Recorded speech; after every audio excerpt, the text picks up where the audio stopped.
Hai teman-teman, aku Rina. Welcome back to my YouTube channel. Gimana kabar kalian guys? Aku harap kita semua baik-baik aja supaya kita tuh tetap semangat belajar sesuatu hal yang kita suka, sesuatu hal yang kita minati. Dan menurut kalian nih, kalau misalnya kalian pengen belajar jahit dan belajar tentang busana, menurut kalian penting gak sih kuliah itu? Penting gak sih sekolah itu? Mari kita bahas bersama teman-teman. Mari kalian juga tulis komentar kalian di bawah. Menurut kalian harus nggak sih aku sekolah jahit, harus nggak sih aku kuliah tata busana hanya untuk bisa menjahit gitu.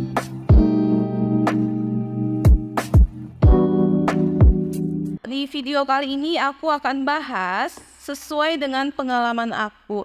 Jadi ya VIP ya teman-teman, aku baru lulus tahun depan, tahun lalu aku baru lulus dari S1 Pendidikan Tata Busana. Sebenarnya mata kuliah yang terdapat di perkuliahan dan di SMK itu sebenarnya lanjutannya ya. Tapi di perkuliahan itu lebih banyak kepada praktek secara langsung, baik di dalam kelas maupun di luar kelas. Kami itu ada dia yang namanya PPL, jadi praktek kita itu ngajar di sekolah-sekolah, jadi itu fokus ke pendidikannya.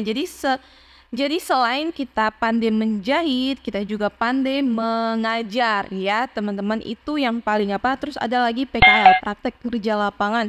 Nah, jadi PKL ini kita magang di butik-butik, di penjahit-penjahit gitu ya kan. Jadi kita belajar secara langsung tentang bagaimana cara mereka itu mengolah usaha busananya. Nah, ini aku mau sebutin satu persatu aja deh ya.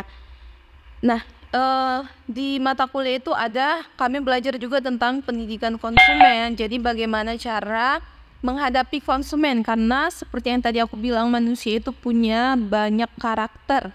Ada karakter A, ada karakter B, ada orang yang pemarah, ada orang yang pendiam. Bagaimana cara mengatasi orang-orang yang pemarah, bagaimana cara mengatasi orang-orang pendiam, itu semua ada tekniknya dan itu dipelajari di perkuliahan ini gitu teman-teman.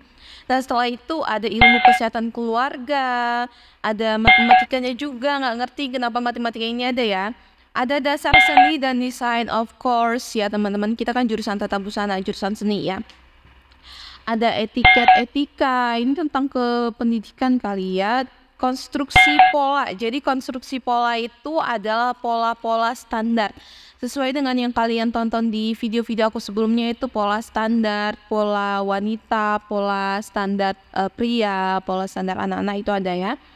Ada ilmu tekstil, jadi ilmu tekstil itu tentang kain perkainan ya. Jadi ada kain tenun, kain apa, itu semua disebut dengan tekstil atau bahan-bahan untuk kita menjahit gitu ya. Ada teknologi busana, jadi teknologi busana itu tentang pemberdayaan penggunaan mesin-mesin jahit. Jadi di situ kami belajar tentang bagaimana cara memperbaiki mesin kalau misalnya mesin ini ininya salah, jadi di situ dipelajari ya.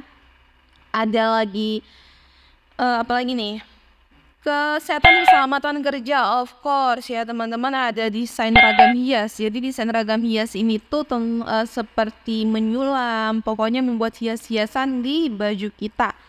Selanjutnya bahasa Inggris busana ada juga ya, of course. Kalau misalnya yang busana itu ya teman-teman, banyak sekali nama-nama di istilah-istilah di busana itu yang memang standarisasinya itu menggunakan bahasa Inggris. Ada seni kriya 1, jadi seni kriya itu kita membuat kerajinan-kerajinan tangan ya.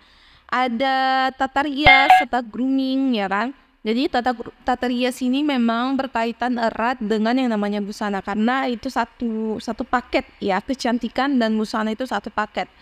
Selanjutnya ada busana pria, busana daerah. Oh ya, belajar juga tentang kewirausahaan. Jadi di kewirausahaan ini kita tuh benar-benar praktek ya teman-teman.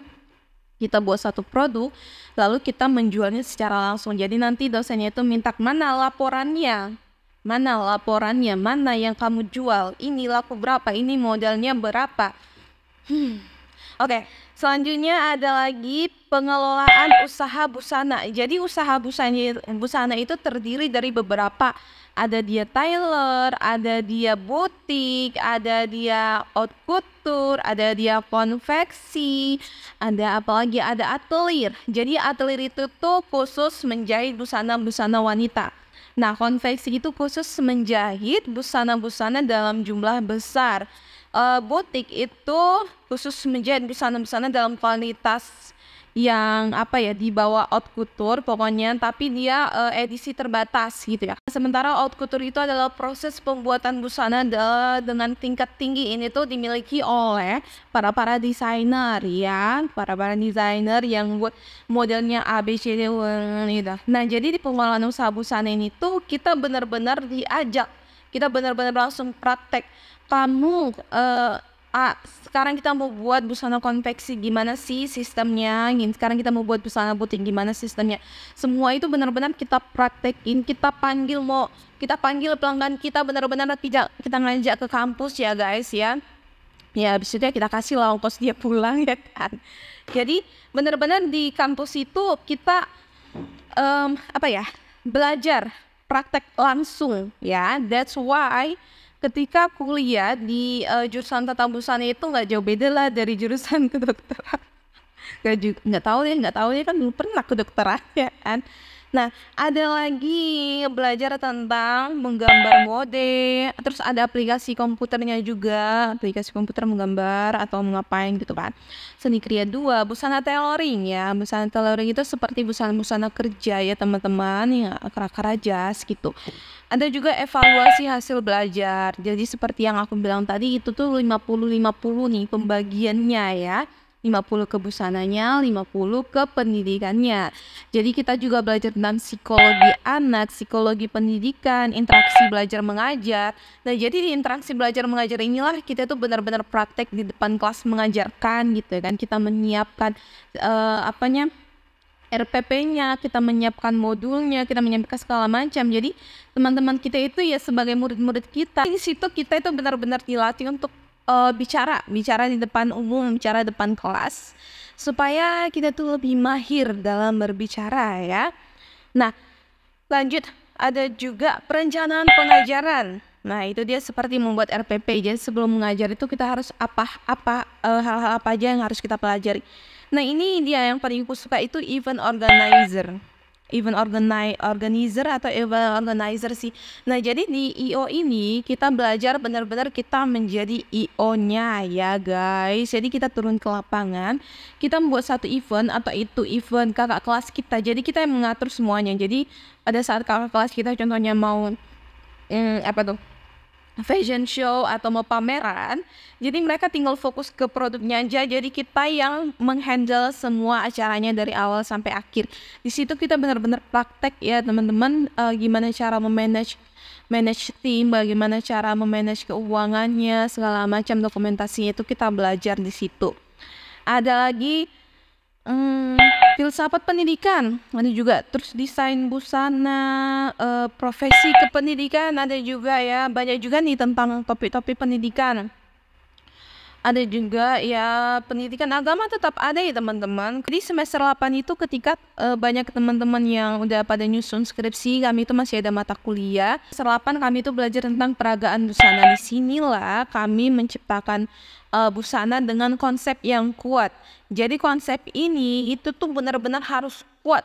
Jadi dalam proses perancangan busana itu yang pertama konsepnya harus kuat, konstruksi polanya harus kuat, semuanya itu ragam bentuk, ragam semuanya itu harus disajikan dalam sebuah portofolio, lalu kita buat hasil jadinya. Nah, ketika hasil jadinya ini sudah jadi, barulah kita pamerkan ke semua orang, ini loh hasil desain aku, benar-benar murni hasil desain aku gitu loh. Jadi kita itu ketika kita menjelaskan busana kita di depan para dosen, kita tuh tahu maknanya apa. Jadi kenapa ini busananya lehernya seperti ini, kenapa lengannya seperti ini, kenapa siluetnya seperti ini, karena konsepnya ini, temanya ini, berasal dari daerah. Tapi kalau kami itu lebih fokus kepada etnis yang ada di Sumatera Utara. Nah, selanjutnya ya skripsi masih tetap ada lah ya guys. Oke guys, jadi itu dia topik pembahasan kita kali ini. Ini aku ceritakan pengalaman aku sebagai bahan pertimbangan buat kalian yang memang pengen kuliah. Aku kuliah tata busana nggak ya? Ya mungkin kalian masih ragu-ragu, ya udah ikuti kata hati kalian. Dan pastinya kalian bisa ikuti tips-tips aku tadi. Jangan sampai kita masuk ke jurusan ini kita nggak siap mental. Ya, nggak siap mental, kita tuh harus siap mental. Mau bagaimanapun perjalanan yang akan kita hadapi ke depan, yang udah kita jalani aja. Ya guys ya, semangat buat kita semua. Ups, jangan lupa nih, aku udah capek ngomong loh guys gitu. Kalian subscribe, kalian like, komen. Kenapa sih? Cobalah untuk mengerti perasaan aku ya kan guys. Oke, jadi video kali ini sampai di sini aja karena saya sudah capek ngomong sama kalian. Percuma kalian nggak dengerin. Oke guys, semoga video ini bermanfaat buat kita semua. Aku Rina, bye.